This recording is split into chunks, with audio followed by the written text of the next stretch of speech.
عسلامة ومرحبا بكم في قناة أنثى مبدعة. اليوم إن شاء الله كيف ما تشوفوا رجعت لكم فيديو جديد، فيديو فيه موديل جديد بالطبيعة. ديما نرجع لكم بالجديد. اليوم الموديل متاعنا هو غرزة الكروشيه التونسي.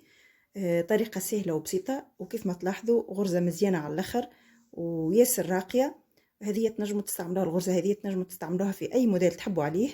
ننصحكم تتبعوا الفيديو من الأول للآخر، ما تفلتوش حتى دقيقة باش تستفادوا من الفيديو هذايا وتاخذوا فكرة عن الموديل هذايا وتنجموا تخدموه وتطبقوه. صدقوني الموديل هذايا راهو ساهل، على قد ما هو ساهل على قد ما هو كيف ما تشوفوا مزيان. تبعوا الفيديو للآخر وما تبعدوش بعيد باش تعمل فايدة وتستفادوا من الفيديو هذايا إن شاء الله. ونخليكم مع تفاصيل الفيديو. لأن كيف ما تشوفوا عندي النوعية متاع الخيط هذايا، لما حالة ماهوش معروف هذايا. المهم خيط هكا بالسمك هذا. تختاروا اي نوع متاع خيط بالطبيعه باش تخدموا به الموديل متاعكم، كسوا باش يكون سكارف ولا باش يكون بطانيه ولا اي حاجه اللي تحبوا عليه نتوما. والابره اللي عندي لهنا هي الابره هذه نخدموا بها كروشيه تونس. هذه رقم 4 لهنا، مقيد عليها رقم 4 لهنا.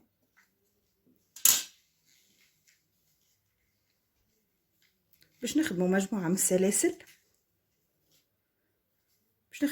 السلاسل، بالطبيعه حسب الطول اللي تحبوا عليه، يبقى لكم اختياري. اول حاجه باش نبدو بها اللي هي عقده البدايه،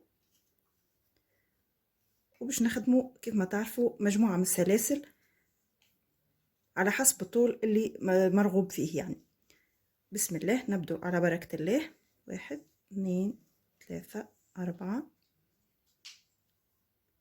5 6 7 8 9 10 11 12 13 14 15 16.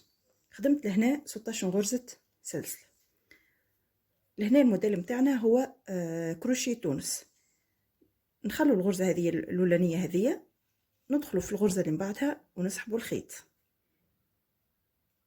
نتعدوا الغرزة اللي من بعدها نسحبوا الخيط، كيف الغرزة اللي من بعدها نسحبوا الخيط. بالطريقة هذه نكملوا بقية الغرز كاملين بالطريقة هذه. سهلة ديجا، وكنت شاركت معاكم قبل فيديوهات كروشيه تونس، يعني تعرفوا الأساسيات متاع كروشيه تونس. المهم يكون عندك النوعية متاع الخيط اللي تحب عليها، والإبرة هذه المخصصة لكروشيه تونس. كيف ما تلاحظوا بالطريقة هذه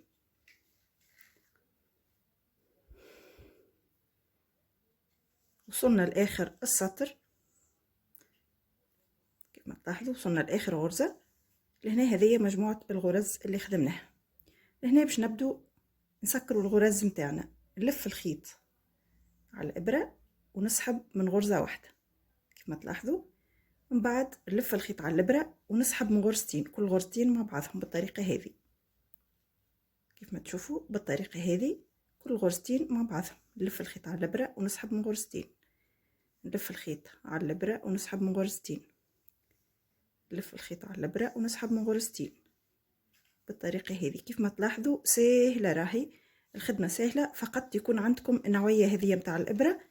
خاطر كما تعرفوا بالنسبة للكروشيه تونس يعني نخدموا به موديلات كبار. يعني إذا تخدموا مثلا موديلات كبار كما جيلي كما سكارف كما حاجات هكا تبدا كبيرة.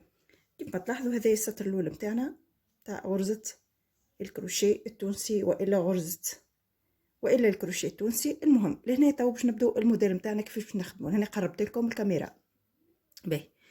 لهنا باش ندخلوا الغرزة هذيا كيف ما تلاحظوا هذيا. نجو لهنا نقلبوا الإبرة متاعنا كيف ما تشوفوا بالطريقة هذيا، وندخلوا ونسحبوا الخيط. نعاود كيف ما شفتوا الغرزة الإبرة نقلبوها هكا، نسحب الخيط شوية هكا وندخل ونسحب الخيط من بينات الغرز. كما تلاحظوا هم غرزتين اللي هنا كما شفتوا، غرزتين هذوما اللي هنا باش ندخل بيناتهم نسحب الخيط. كيفاش نعملوا؟ نعمل هكا، نقلب الإبرة وندخل بيناتهم ونسحب الخيط كيف العادة، ندخل بيناتهم ونسحب الخيط كيف نعمل هكا، ندخل بيناتهم ونسحب الخيط. سهلة راهي الخدمة متاعها، شوية تركيز اكهو. ها كيف ما تلاحظوا بالطريقة هذه.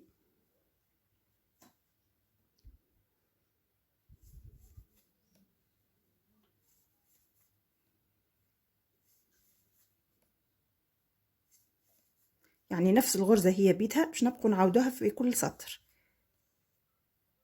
كيف ما تلاحظوا. وصلنا لهنا لاخر غرزة. اخر غرزة كيفاش بندخلوا في اخر الغرزة؟ نجو لهنا للضلع هذايا كيف ما تلاحظوا وندخلوا هكا باش حرف الفي هذاك يجينا فوق الابرة. هنا كملنا السطر الثاني كيف ما تلاحظوا. كيف العادة نلف الخيط على الابرة ونسحب من غرزة واحدة كيف ما تلاحظوا. من بعد نلف الخيط على الابرة ونخرج من غرزتين مع بعضهم، كل لفتين نخرج منهم مع بعضهم بالطريقة هذه. نلف الخيط على الابرة ونخرج من لفتين، نلف الخيط ونخرج من لفتين، نلف الخيط ونخرج من لفتين كيف ما تشوفوا بالطريقة هذه. نفس الطريقة يبقوا يتعاودوا نفس الغرزة تبقى تتعاود كل سطر. ومن بعد يظهر لكم الموديل وتشوفوه موديل مزيان بصراحة. لهنا كان تلاحظوا الموديل متاعنا بدا يتكون. نعاود بنفس الطريقة كيف ما قلت لكم. نجي لهنا كيف ما تلاحظوا نقلب الابرة متاعي هكا، نسحب الخيط هذايا شوي وندخل بين الخيط والخيط ونسحب الخيط من غادي. نجي لهنا نعمل هكا وندخل بين الخيط هذاك، يعني بين كيفاش نقولوا نحن بين الغرزة، يعني بين الخيط في المقدمة والفي المؤخرة كيف ما تلاحظوا. هما زوز خيوط كيف ما تلاحظوا، الغرزة فيها زوز خيوط ندخلوا بيناتهم ونسحبوا الخيط كيف ما تشوفوا بالطريقة هذه. نفس الطريقة نعتمدوها في كل سطر كيف ما تلاحظوا. نكمل اخر سطر ونرجع معكم.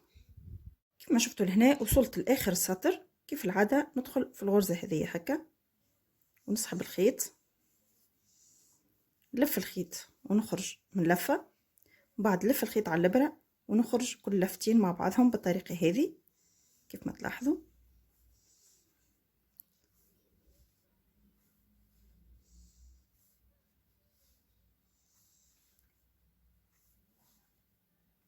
بنفس الطريقة نبقى نكرروا نفس الغرزة، يعني كل سطر نكرروا نفس الغرزة.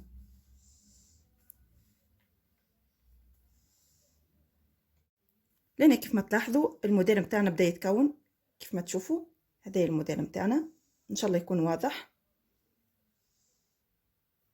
هذا الموديل كيف ما تشوفوا. نبقوا نكرروا نفس الغرزة هذه نكرروها كل سطر. صدقوني الغرزة راهي مزيانة، وعلى قد ما تكبر القطعة متاعنا، على قد ما تكبر الموديل، على قد ما يكبر على قد ما تظهر الغرزة متاعنا أزين. نفس الطريقة كيف ما تلاحظوا ندخل بين الخيط والخيط ونسحب الخيط هذاك كيف ما تلاحظوا هكا. الإبرة متاعنا كيف ما تشوفوا الرسم تاع الإبرة متاعنا نقلبوه هكا للأسفل ونسحبوا الخيط هذاك بالطريقة هذه كيف ما تلاحظوا. سهلة راهي.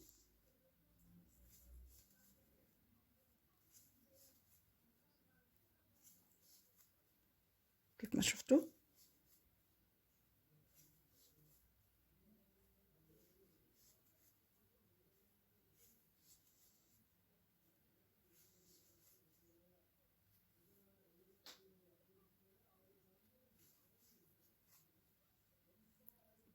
ولهنا كيف ما تلاحظوا نخرجوا من الغرزة هذه هكا، نسحبوا الخيط، لف الخيط على الإبرة ونسحب من غرزة واحدة، يعني من لفة واحدة، ومن بعد نسحب من لفتين كيف العادة، كل لفتين نسحب منهم مع بعضهم كيف ما تلاحظوا.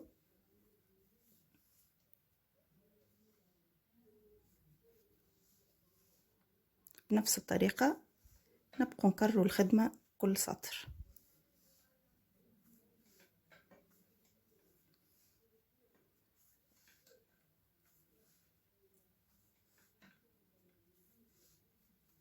كيف ما شفتوا هذايا الموديل متاعنا، شوفوه ما شاء الله مزينو. هذايا الظهر متاع الخدمة متاعنا عبارة خدمنا بغرزة التريكو كيف ما شفتوا. هذايا الموديل متاعنا. كيف ما شفتوا هذا الموديل متاعنا. حبيت نوريكم يعني مثال مصغر كيف ما تلاحظوا، طريقة سهلة وبسيطة. ان شاء الله يا ربي الفيديو هذايا عجبكم وان شاء الله استفدتوا منه. نتمنى انكم تشجعوني بلايك وكومنتير فضلا وليس امرا، وتبارتاجوا الفيديو مع الاهل والاحباب باش تعم الفايدة. نتقابلوا ان شاء الله في فيديو جديد وفي موديل جديد ان شاء الله، وبسلامة.